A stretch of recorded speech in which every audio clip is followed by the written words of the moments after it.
Ok, bien. Justo ahorita estaba viendo un mensaje de chat. Muy buenas tardes, Gabriel. No sé si intentaron resolver los problemas 9 y 10 de la IA, de calor y primera ley. Bueno, creo que es calor, solo calor. Son este problema de acá. El 9, no sé si lo alcancen a ver. El 9 y el 10. No sé si alguien ha intentado resolverlo.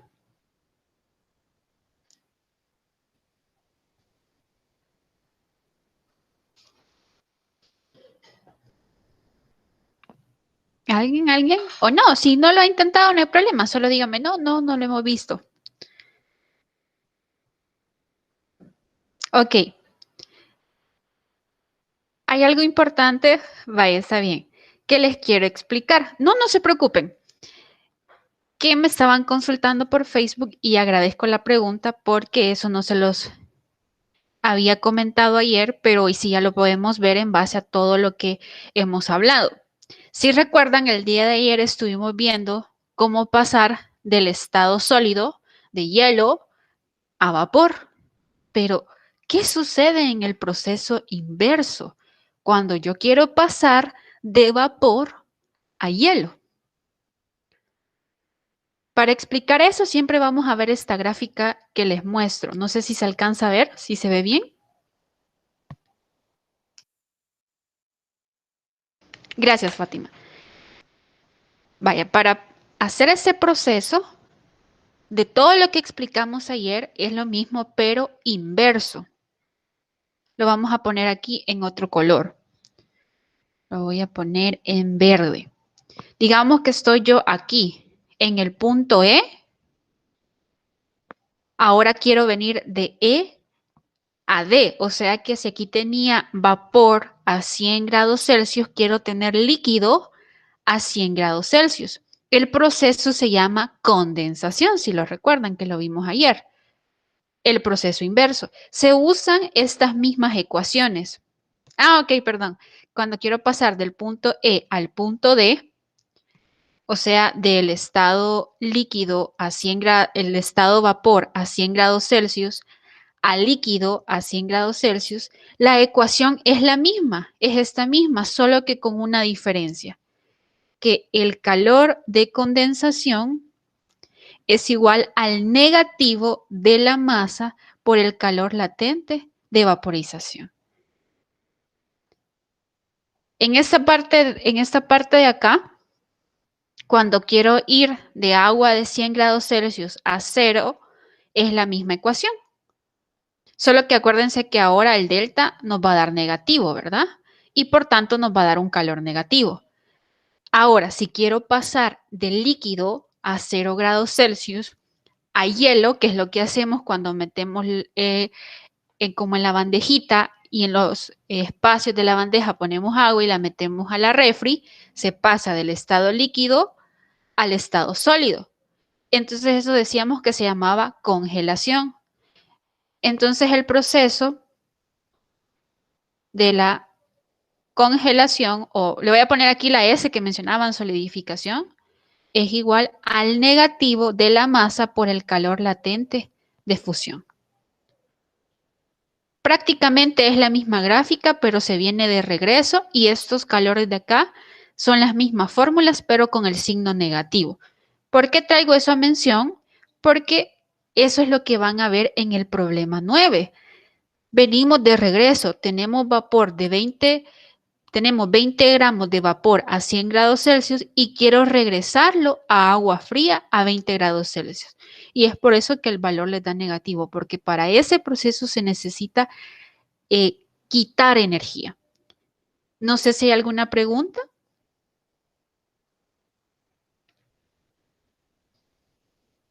de lo que hemos mencionado hasta el momento.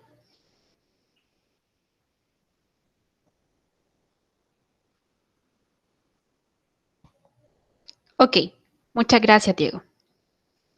Sí, sí, Denis, díganos.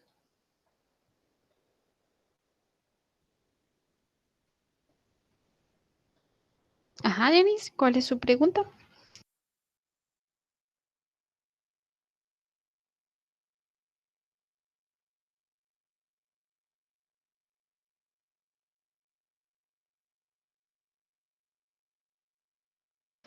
Sí, así es.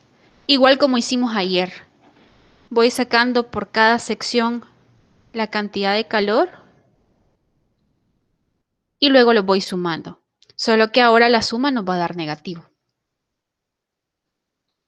Así es. Excelente. Muy buena pregunta.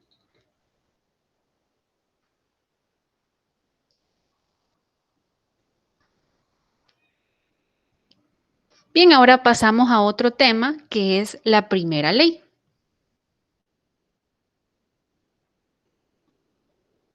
de la termodinámica.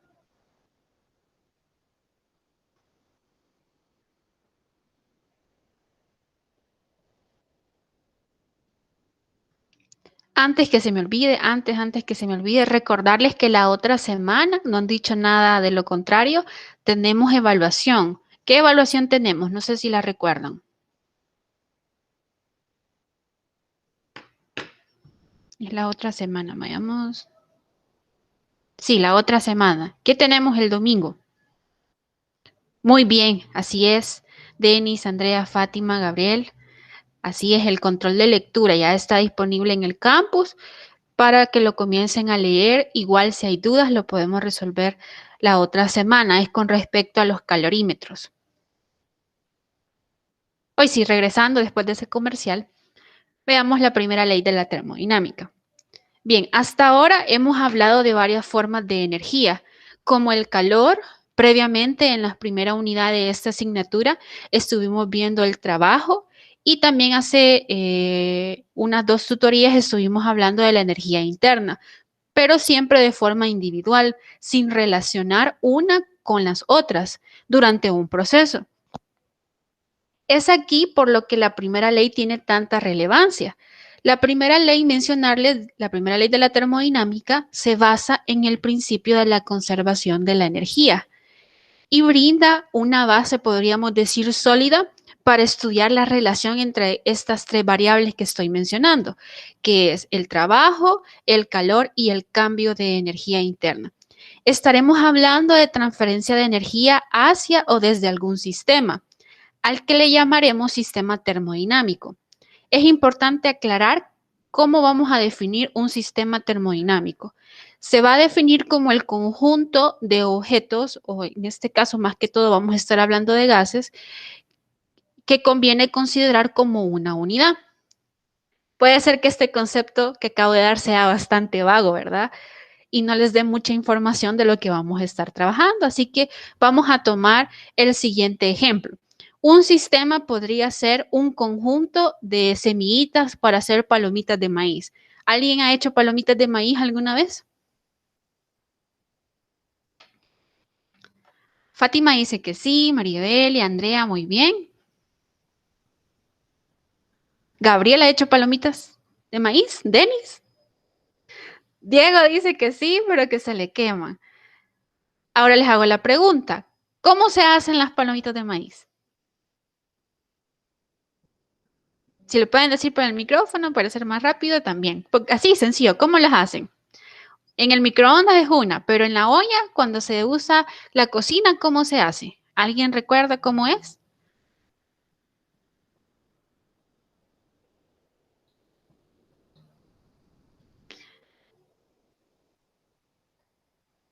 Muy bien. Vaya, aquí veo que mencionan dos, una cacerola o una olla. ¿Puedo usar ambas? ¿O tiene que ser una cacerola ley o una olla? Puede ser en una cacerola. Diego dice que en una olla.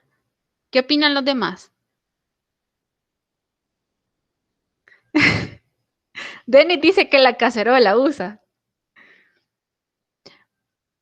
Muy bien, aquí ha mencionado Gabriel algo bien importante. Dice que, vaya, vamos a tomar. Dice Denis que la usa en una cacerola, pero que no le pone mucho. Vamos a tomar la idea que mencionan de una olla.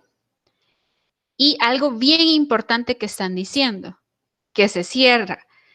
Dice aquí Fátima, en mi caso pongo el aceite a calentar un poco Ajá, muy bien. Luego echo las palomitas y luego remuevo las palomitas y tapo, muy bien, y tapo la cacerola.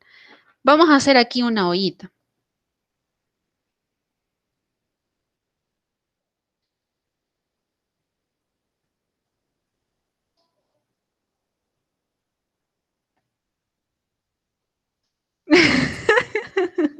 MasterChef. Casi, casi, casi. Aquí solo que le voy a cambiar algo que no lo hice bien. Aquí mencionaron algo bien importante, dos personas. Por supuesto, me están enseñando cómo hacerla. Si no vengo el otro miércoles es que agarré fuego haciendo las palomitas.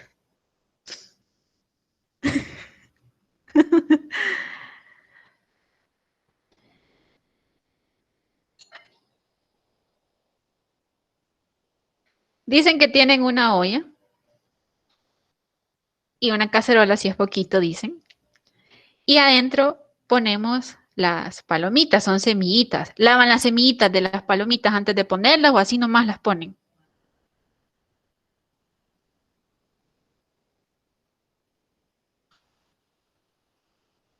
Les echo alcohol para que se desinfecten.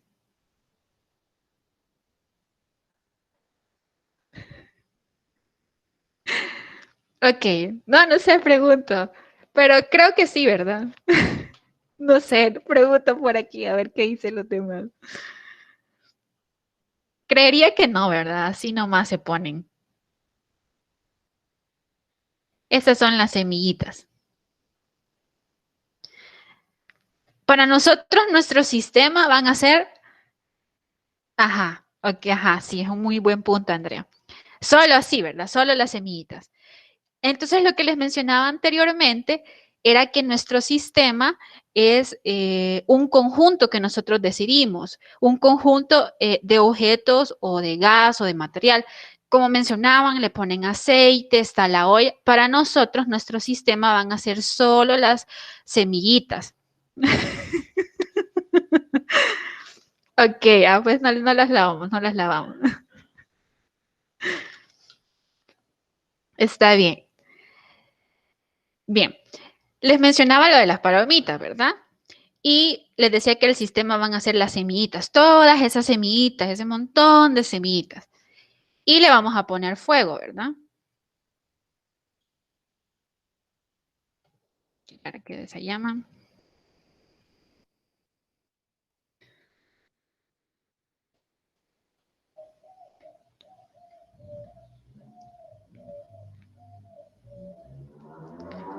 Las dejamos un tiempo ahí, ¿verdad? Y después, muy bien.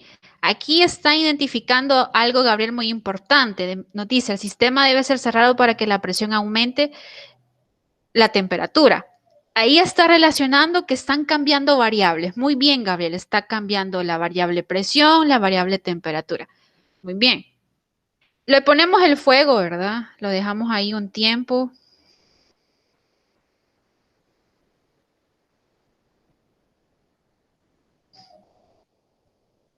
¿Y qué va a pasar, digamos, si ya pasaron unos minutos? ¿Qué va a pasar con las palomitas?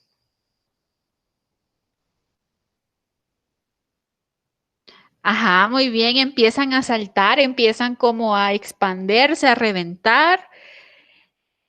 O sea que en otras palabras, si lo vemos termodinámicamente, lo que está pasando es que esta cantidad de calor que, ajá, muy bien, Denise, esta cantidad de calor que estamos agregando a la olla está haciendo que internamente está cambiando la energía. Cabal, exacto, Gabriel. Le estamos añadiendo energía en forma de calor y cambia la energía. Se comienzan a mover, comienzan a saltar, comienzan a explotar. Y les hago la pregunta, ¿qué pasa con la tapadera? Aquí vamos a poner que se revientan. Vamos a hacerlas ya reventadas.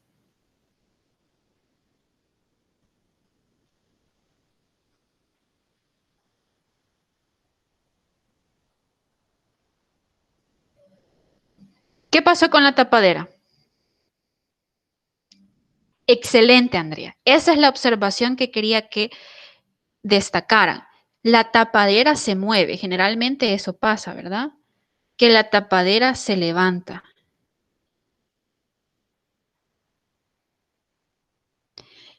Como se está levantando la tapadera, ¿qué es lo que está pasando? Como ha aumentado la energía de las palomitas, estas palomitas en conjunto, este sistema, al expandirse, realizan un trabajo sobre la tapadera, pues la están desplazando. Si recuerdan la definición de trabajo, trabajo era igual a fuerza por distancia, o sea que las palomitas están ejerciendo una fuerza sobre la tapadera que hace que se levante.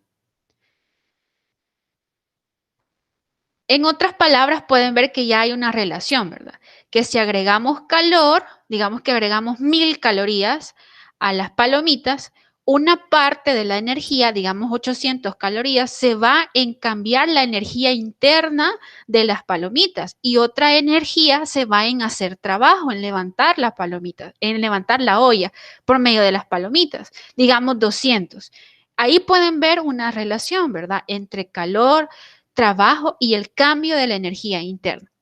Pero nosotros no vamos a trabajar con palomitas, nosotros vamos a trabajar con gases. De aquí en adelante van a ver que vamos a hacer modificaciones de las condiciones de que para nosotros el sistema va a ser el gas. Hoy sí vamos a nuestro ejemplo. Lo mismo que pasó con las palomitas, vamos a ver qué sucede con el gas.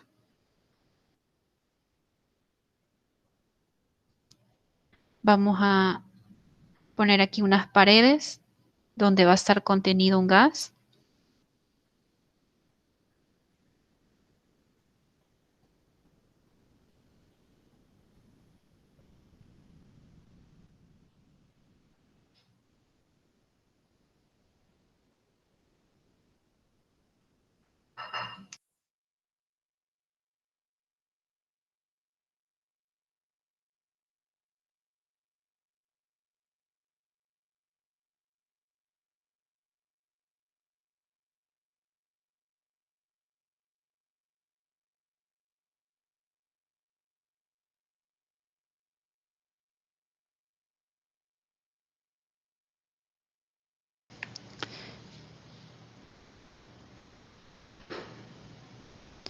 Solo que imaginen, este es como un recipiente donde va a estar contenido el gas, así como el del simulador.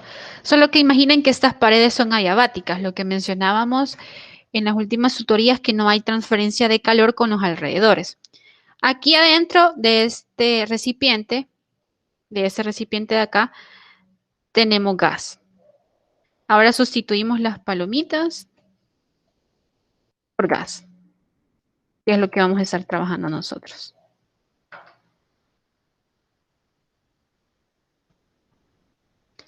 Y vamos a tener encima del gas un pistón.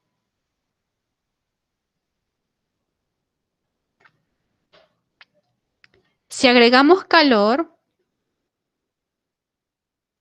digamos que agregamos calor al gas, ¿qué va a pasar? ¿Qué va a pasar con el gas?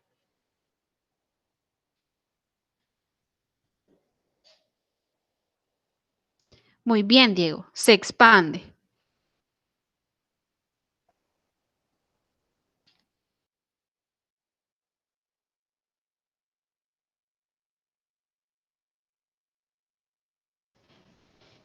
Este de acá es un pistón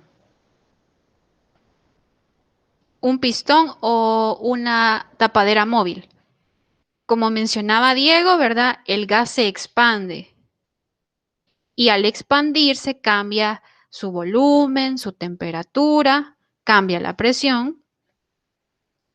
¿Y qué va a pasar con el pistón o la pared móvil? Igual que en el caso de las palomitas, se va a levantar esa pared móvil o ese pistón.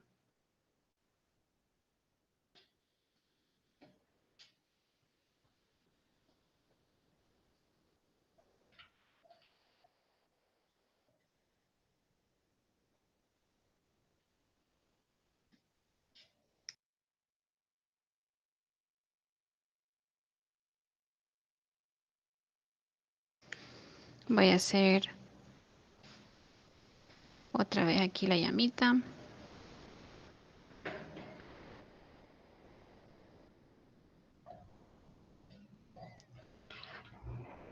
Como les mencionaba, ¿verdad? Va a pasar exactamente lo que vimos con las palomitas. Se calienta el gas, realiza un trabajo sobre el pistón que hace que se levante. Al calentarse hay un cambio de temperatura, de volumen. Y a estos procesos, ojo con lo que voy a mencionar ahorita, en donde hay un cambio de estado, se llama procesos termodinámicos. Ahora con todas estas variables que he mencionado, recordarles que aquí estoy agregando calor, ¿verdad? Siempre estamos agregando calor. Y nuevamente, ¿verdad? Lo que decía anteriormente, una parte se va en cambiar la energía interna y otra parte en hacer trabajo. Ahora, con todas estas variables podemos establecer una ecuación.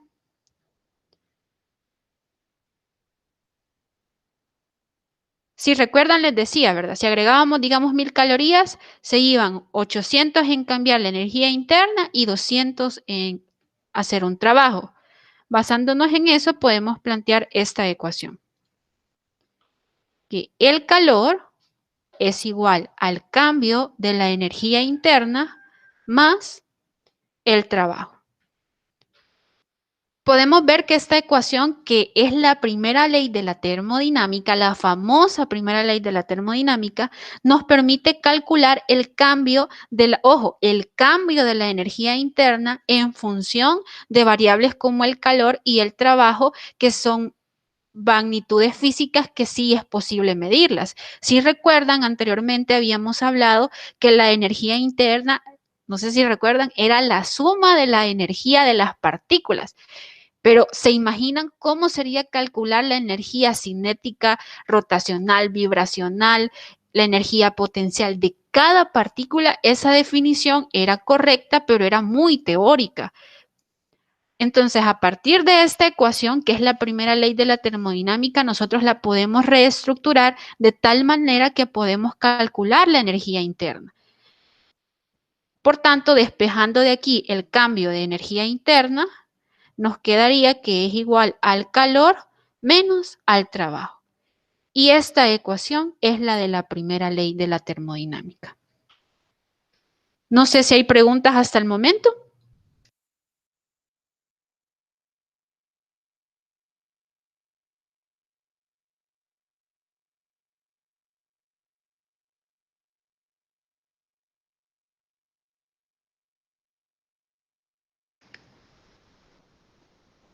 Bueno, asumiré que no hay preguntas. Ojo, la ecuación nos permite calcular el cambio de energía interna, el cambio. Aquí calculamos el cambio de energía interna. Aquí tenemos que colocar en esta variable de la ecuación el calor ganado o cedido. ¿Por qué hablamos de ganado o cedido? Vaya, aquí estamos hablando que estamos agregando calor al gas. Pero ¿qué sucede cuando nosotros quitemos ese calor? El gas se va a comenzar a enfriar, o sea que va a comenzar a perder energía. Por lo que cuando nosotros estemos trabajando con gases y cuando estemos viendo la primera ley, van a ver que van a haber casos en donde se está ganando calor y donde se está perdiendo calor. También vamos a hablar del trabajo. Puede ser el trabajo efectuado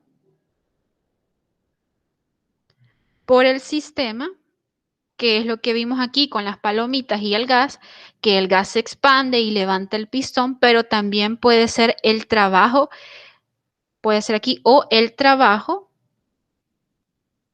efectuado sobre el sistema.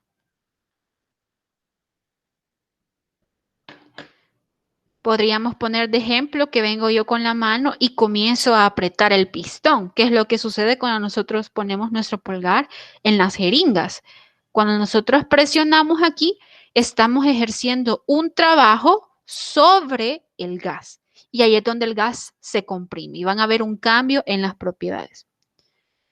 Vaya, con todo eso hay que tener cuidado en otro aspecto con la primera ley de la termodinámica, que el calor puede ser positivo o negativo y el trabajo puede ser positivo o negativo. Este signo menos es de la ecuación como tal, pero el signo de calor y trabajo pueden cambiar.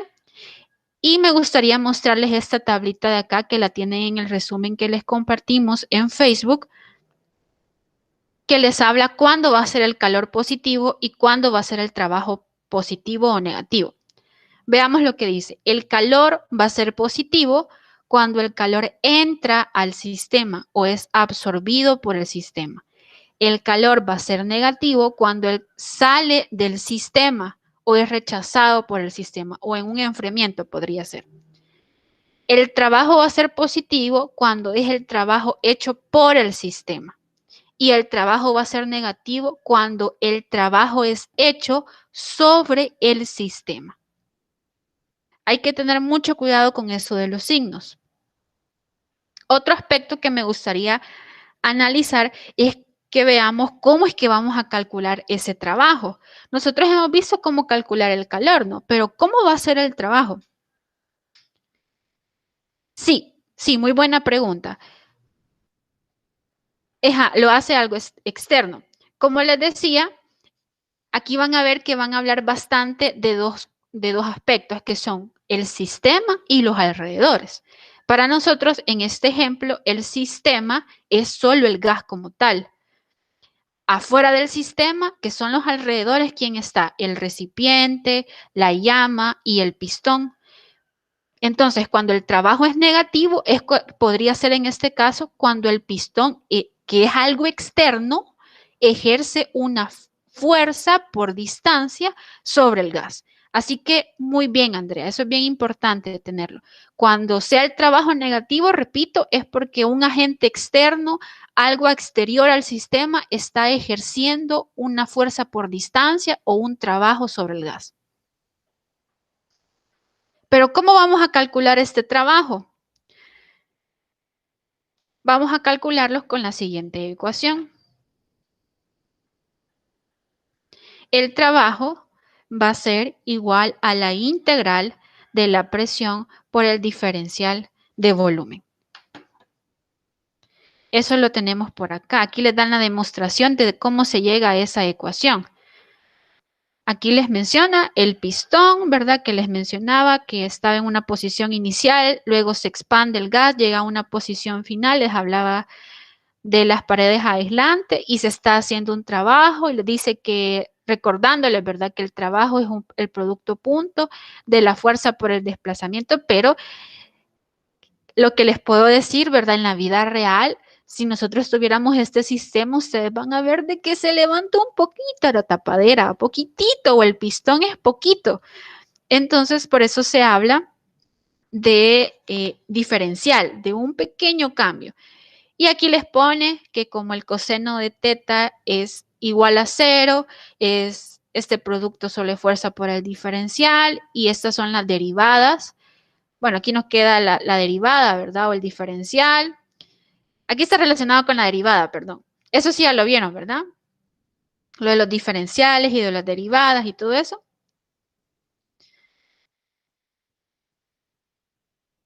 Ok, entonces como el opuesto, podríamos decirlo así, de la derivada es la integral. O sea que para quitarme una derivada, un diferencial, perdón, aplicamos una integral. Y queda que el trabajo es igual a la integral de la presión por el diferencial de volumen. Pero tranquilos, no se preocupen, no vamos a ver esto. Eso lo ven creo hasta final de Mate 2, tranquilos, no lo vamos a ver. Todo esto no es importante comprenderlo. Lo que sí voy a hacer mucho énfasis,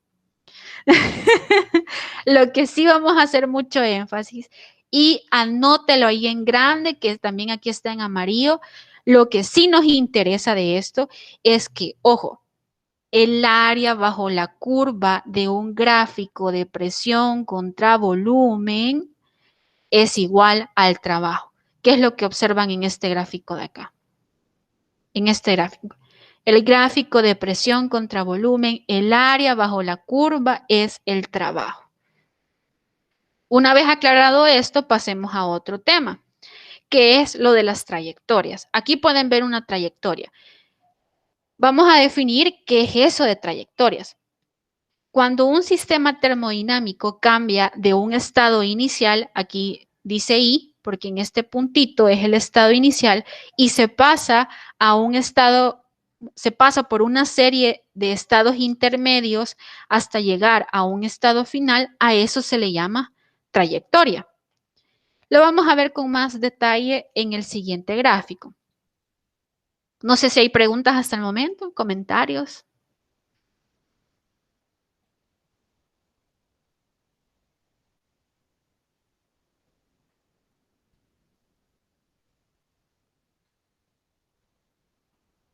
Bien,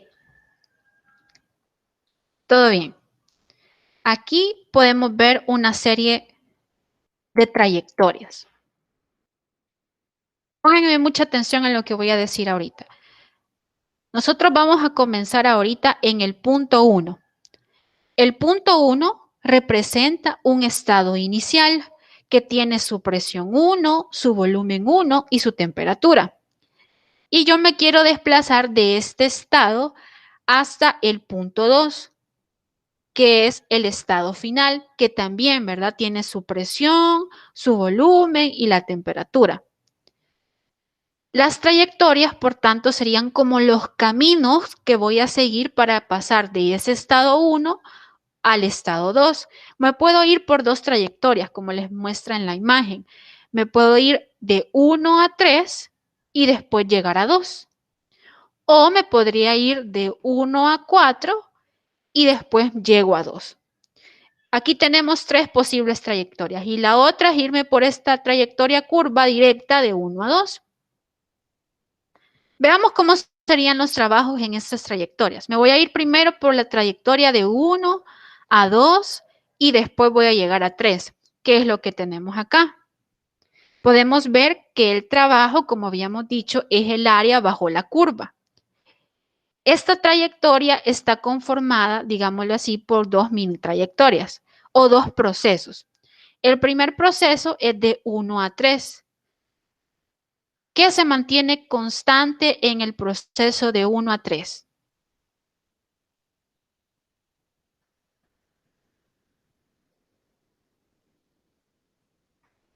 De las variables que aparecen, muy bien, Fátima. Se mantiene constante la presión 1. Aquí les dice, primero se incrementa el volumen de volumen 1 a volumen 2, manteniendo la presión constante. ¿Cómo se llama ese proceso donde la presión es constante? El proceso termodinámico, ¿cómo se llama?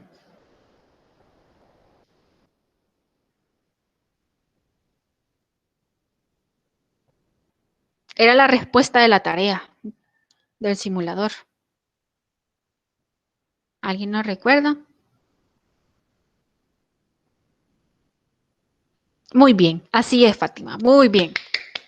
Se llama isobárico. Cuando se mantiene constante la presión, es un proceso isobárico. Y el área es el que se muestra aquí como en color rosa. El siguiente trayecto es de 3 a 2. En este trayecto, ¿quién se mantiene constante? El volumen. Se pasa de una presión 1 a una presión 2, manteniendo el volumen constante. ¿Cómo se llaman esos procesos en donde el volumen es constante?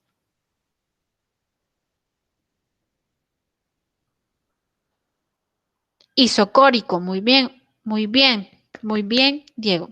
Muy bien, Denis. Así es, se llama isocórico o en otros libros, o en otros libros le llaman isovolumétrico.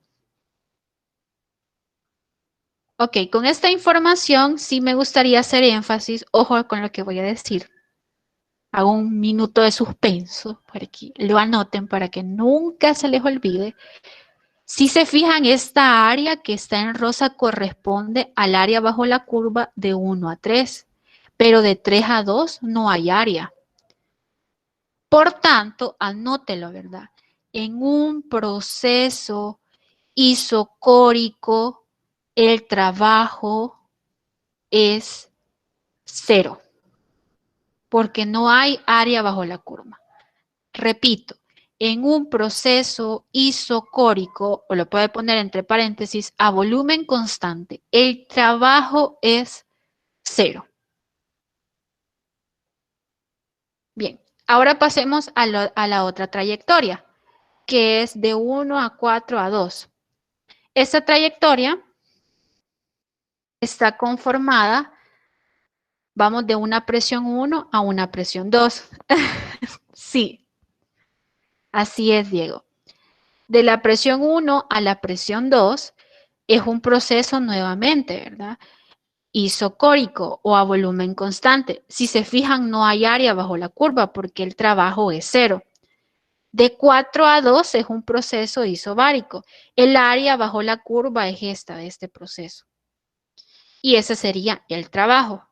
Y ahora vámonos por la trayectoria curva, que es esta de acá, de 1 a 2. Aquí se incrementa tanto la presión y el volumen, aquí hay un cambio tanto en la presión como en el volumen. Podemos ver que aquí les dice, se incrementa el volumen de B1 a B2, pero quiero que observen qué pasa con la presión. La presión está disminuyendo, se va de una presión 1 a una presión 2 y esta es el área bajo la curva. ¿Qué podemos concluir de todo lo que les he explicado hasta el momento?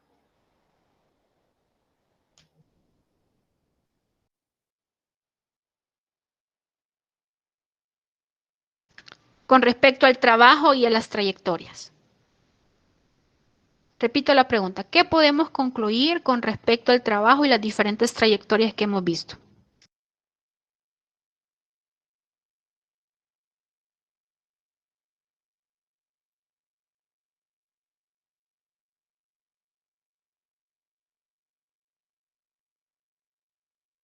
Sin pena, lo que ustedes consideren.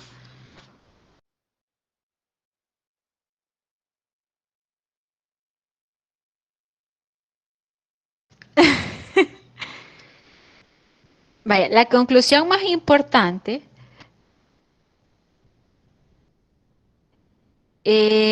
casi.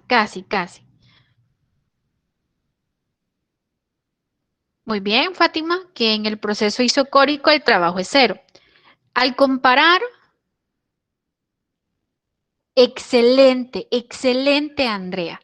Vamos a leer lo que dice la compañera, que puede variar las trayectorias y según eso cambia el trabajo con cada proceso termodinámico. Así es, esa es la conclusión, que el trabajo realizado por el sistema, en este caso, depende no solo de los estados iniciales y finales, sino también de las trayectorias. Esto lo pueden ver aquí. No fue lo mismo el trabajo realizado en ir del 1 al 2 yéndose por este camino. Muy bien, que siguiendo esta trayectoria de aquí. No es lo mismo, miren el área de la trayectoria del literal B que la trayectoria por el literal C o que el D. Eso se resume en un término que van a ver en el guión, en el resumen y que también lo mencionan en los videos, que está acá. Cuando una variable depende de la trayectoria por la que siga, además de los estados iniciales y finales, se dice que esas magnitudes o esas variables no son funciones de estado. Y es lo que les dice aquí. Generalmente esto es lo que más fallan en la parte teórica. Y esto es clave para resolver los problemas. Les dice aquí, el calor y el trabajo no son funciones de estado del sistema, sino del proceso termodinámico en virtud del cual el sistema se mueve o un estado de equilibrio a otro interactuando con su medio ambiente. Aquí se lo recalca. El trabajo efectuado por un sistema depende no solo de los estados iniciales y finales, sino también de los estados intermedios, es decir, del recorrido que se sigue durante el proceso.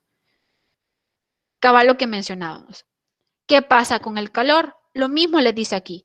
El calor perdido o ganado por un sistema depende no solamente de los estados iniciales y finales, sino también de los estados intermedios. Por tanto, concluimos que el trabajo y el calor no son funciones de estado. Pero, ¿qué pasa en el caso de la energía interna? Aquí cambia la cosa. Es la propiedad, ella sí, ¿verdad? La energía interna es la propiedad que sí es función de estado. ¿Qué significa que sea función de estado? Si lo quieren anotar, que solo depende de las condiciones finales iniciales y no de las trayectorias. ¿Dónde está? Aquí está. O sea que en conclusión, si yo voy del estado 1 al 2 y yo quiero sacar el delta de energía interna o el cambio de energía interna, va a ser igual que me vaya por esta trayectoria de 1, 4 a 2 o que me vaya por 1, 3 a 2. ¿Por qué es igual el cambio de energía interna? Porque es función de estado y solo depende de los estados iniciales y finales. Y como en todas las trayectorias, el punto en todas las trayectorias tienen el mismo inicio y tienen el mismo final, el cambio de energía interna es igual. O sea que, en conclusión, en el cambio de energía interna no me importa por qué camino me fui. Lo que me importa es dónde comencé y dónde terminé. Pueden haber miles de trayectorias, pero si todas las trayectorias tienen el mismo punto de inicio y el mismo punto final, el delta de energía interna va a ser el mismo. ¿Alguna duda hasta el momento de lo que he mencionado?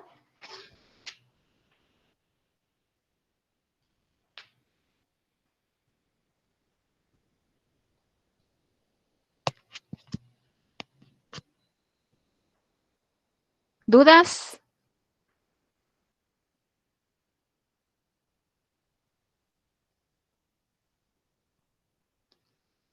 Función de estado, claro que sí, Alison. Función de estado es cuando una variable no depende de la trayectoria que se siga, sino del estado inicial y del estado final. O sea que el delta U de la trayectoria 1 a 3 a 2 va a ser igual al delta U de la trayectoria 1 a 4 a 2. ¿Por qué es lo mismo? Porque tienen el mismo inicio y el mismo final.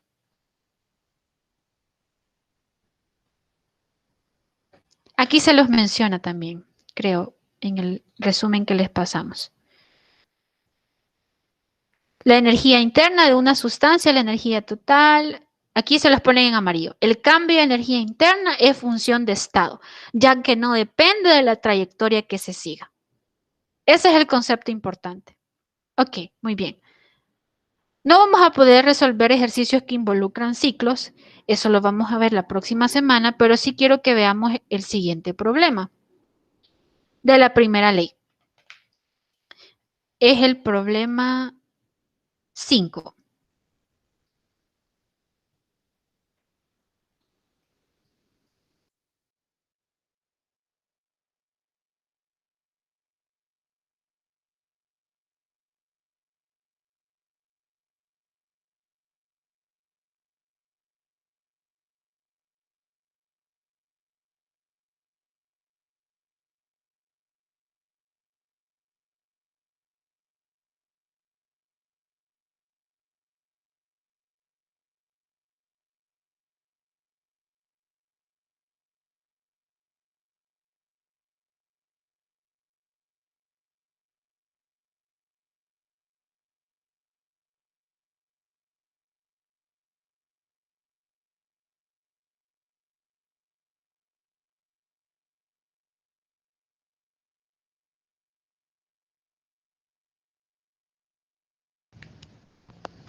Vamos a ver el problema número 5.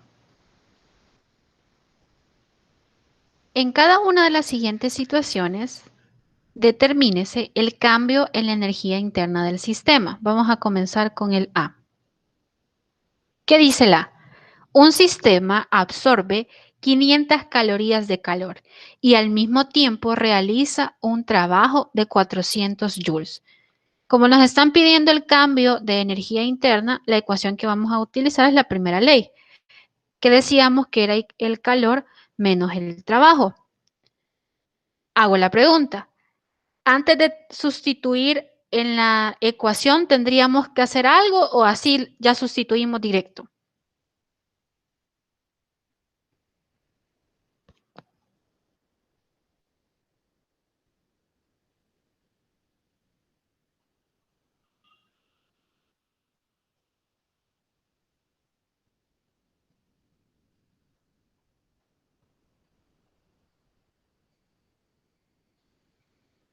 Ajá.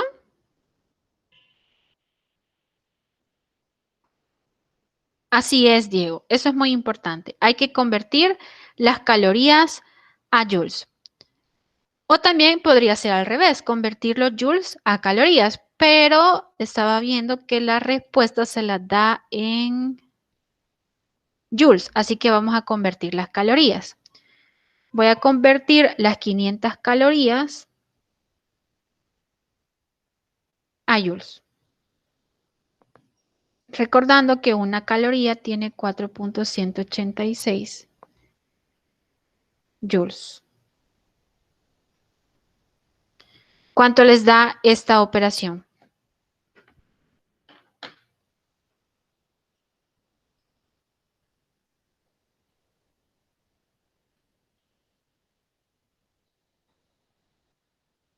Aquí era 4.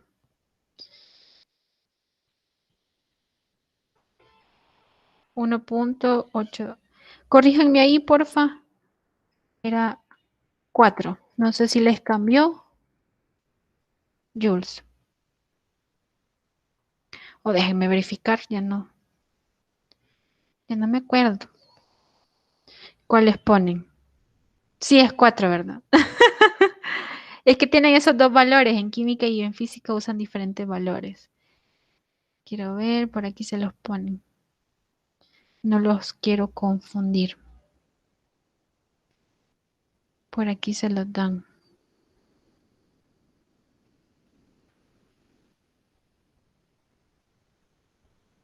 ¿Dónde está? ¿Dónde está?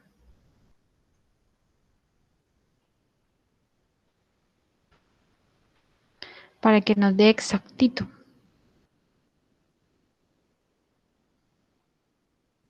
Ahí está. Ah, pues sí, les dan el 4186. Ah, pues sí, ese estaba bien. Olvídenlo. Es que hay dos. Uno lo utilizan en química y otro lo utilizan aquí, se utiliza aquí en física.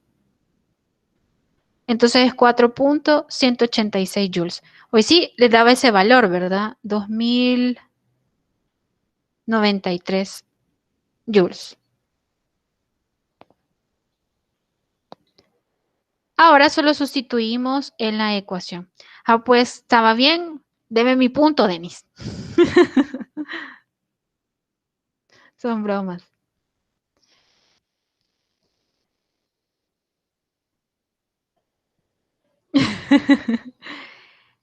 El calor menos el trabajo. El trabajo es 400 joules. ¿Cuánto les da esta operación?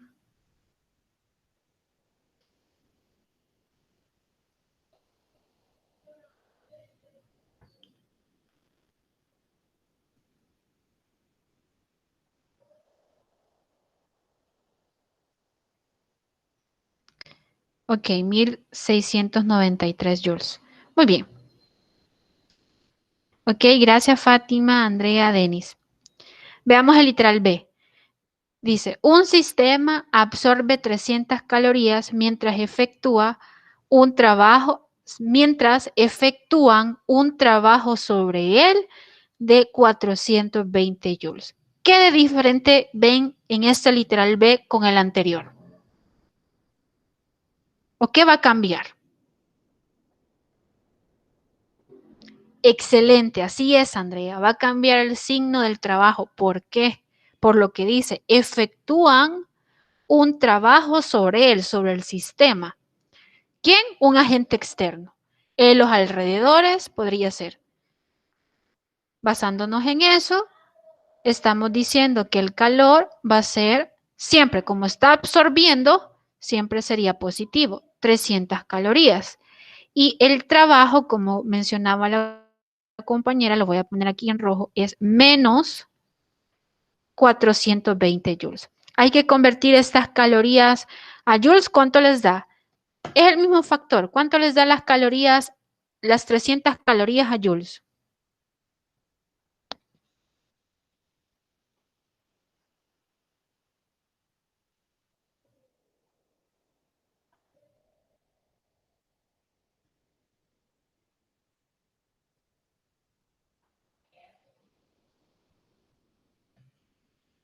Ok, muchas gracias, Fátima y Denis. 1255.8 joules. Sustituimos en la ecuación que delta U es igual al calor menos el trabajo. Entonces, delta U va a ser igual a 1255.8 joules menos 420 joules.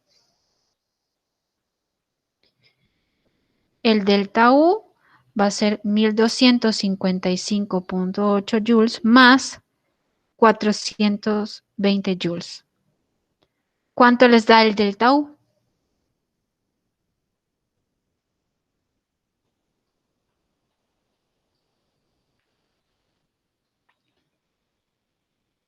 Muy bien, 1675.8 joules.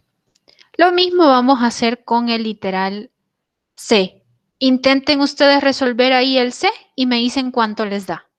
Voy a dar unos 3 minutitos para que intenten hacerlos ustedes el C. Y eso lo comparemos la respuesta.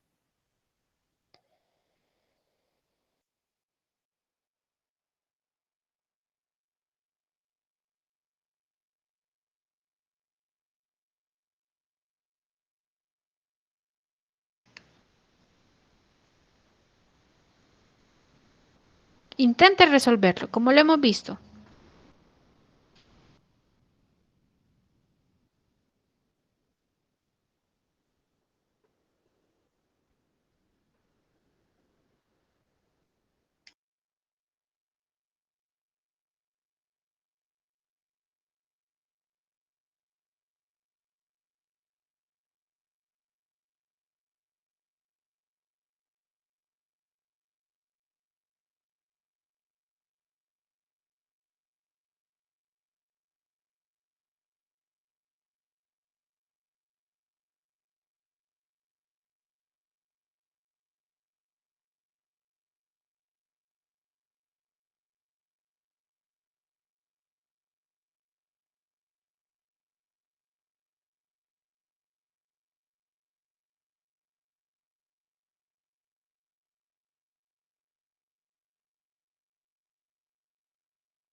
A Andrea le da 5023.2.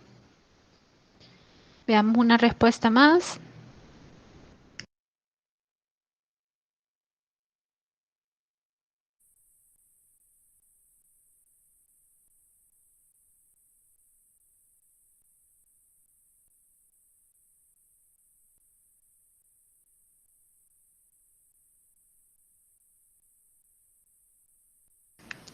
Vamos a ver, porque a volumen constante es el trabajo, pero no sé si solo es en gráficas, así como usted dijo. Ah, muy bien, aquí menciona algo muy importante, Andrea. Lo que hablamos del volumen. Ajá, muy bien, por aquí anda, Andrea. El trabajo así es cero, porque aquí les menciona algo muy, muy importante. Le dice, 1200 calorías son eliminadas de un gas manteniendo su volumen constante. Solo al escuchar volumen constante, el trabajo, como dice Andrea, es cero. A Diego le da menos 5023.2, a Denis 1200 joules, a Fátima 5023.2. El trabajo es cero. Ajá, muy bien, Diego. Dice que empieza a dudar, Diego. Denis. Diego dice que es volumen constante. Si este dato, tengan cuidado, les dice a volumen constante. Veámoslo.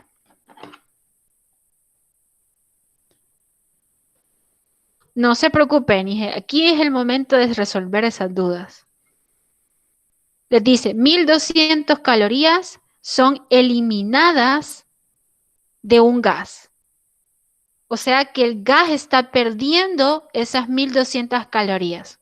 Por tanto, en este caso, como está perdiendo energía o calor, o está perdiendo, mejor dicho, energía en forma de calor, va a ser menos 1200 calorías.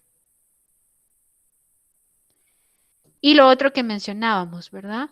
Que le dice que como está a volumen constante, se mantiene el volumen constante, el trabajo va a ser igual a 0 joules. Convertimos estas 1200 menos 1200 calorías a joules y les da menos 5023.2 joules. ¿Estamos bien hasta ahí? La conversión de las 1200 calorías a joules. Ahí hay que tener cuidado. Ajá. Va. Y planteamos la ecuación, que delta U es igual al calor menos el trabajo, pero el trabajo es 0, por lo que delta U es igual al calor. Y como el calor nos dio menos 5023.2, aquí sería, por tanto, menos 5023.2 joules. Y esta sería la respuesta. Bien, y esta sería la resolución del ejercicio. Justo 1 hora, ¿verdad? Ya no nos alcanza para ver problemas que involucran procesos ya sea cíclicos o trayectorias. Lo vamos a ver la otra semana, el día miércoles. No sé si hay preguntas hasta el momento.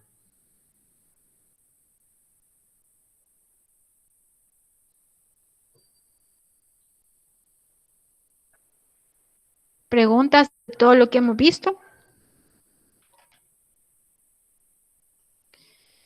Entonces voy a comenzar a detener la grabación.